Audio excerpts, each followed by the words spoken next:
can you just talk me through, like, what are the most sensitive types of data when it comes to AI? Like, what do you need to be worried about with respect to privacy?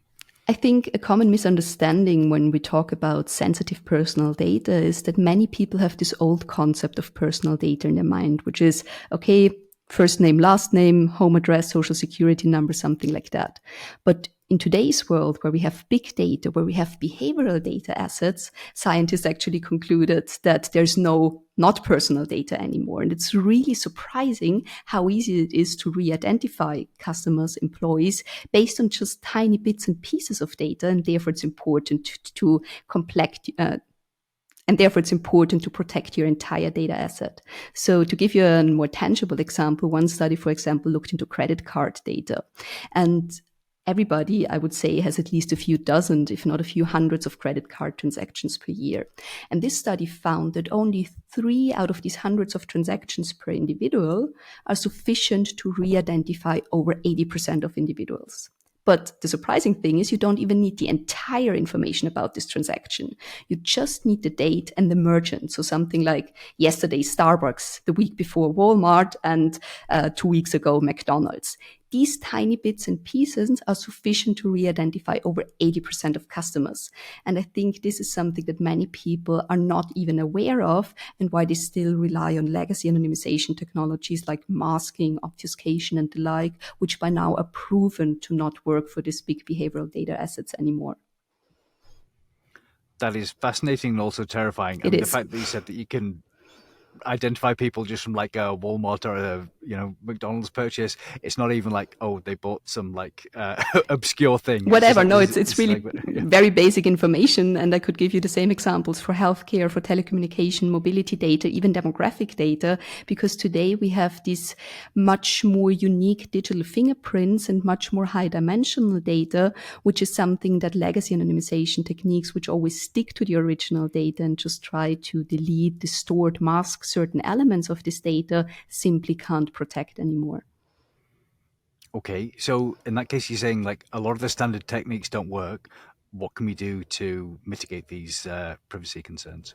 Great question again. And this is why I'm so passionate about synthetic data, which is also something that's created with generative AI, but in a completely different context than what many people now are aware of with ChatGPT and the like. So AI generated synthetic data is basically anonymization technology that was developed to solve particularly this problem: how to protect people's privacy, how to create something that's impossible to reverse engineer, that's impossible to re-identify, while at the same time not destroying the utility of a data set. Because you're a data savvy person, but I'm just highlighting it also for everybody else listening today, can already guess that if you have this rich amount of financial transactions and everything you as a data scientist get is Walmart, McDonald's, Starbucks, and 3 dates, of course, the analytical value, the utility of this data set is heavily diminished. And the interesting thing with synthetic data is I can basically have the cake and eat it too. So what happens here is that we work a lot with financial services providers, insurance organizations, that they use a software like ours, a synthetic data generator, to let generative AI train on their existing customer data sets, their existing financial transaction insurance claims. And the generative AI can automatically understand the patterns, the correlation, the structure of the data set. So basically how an organization's customers act and behave. And then in a completely separate step, once this training, this learning process is completed, you can use the synthetic data generator to create new synthetic customers and their synthetic financial transactions, their synthetic insurance claims, or their healthcare records. And from a statistical point of view, the real production-like data and the synthetic data will be nearly indistinguishable.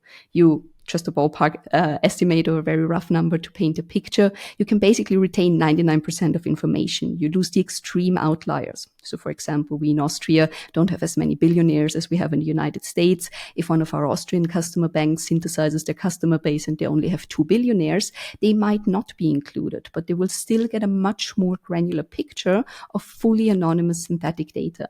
And that's so interesting, not only because it finally allows you to use highly accurate and representative data for machine learning purposes to share with startups, to upload to the cloud and use for machine learning projects.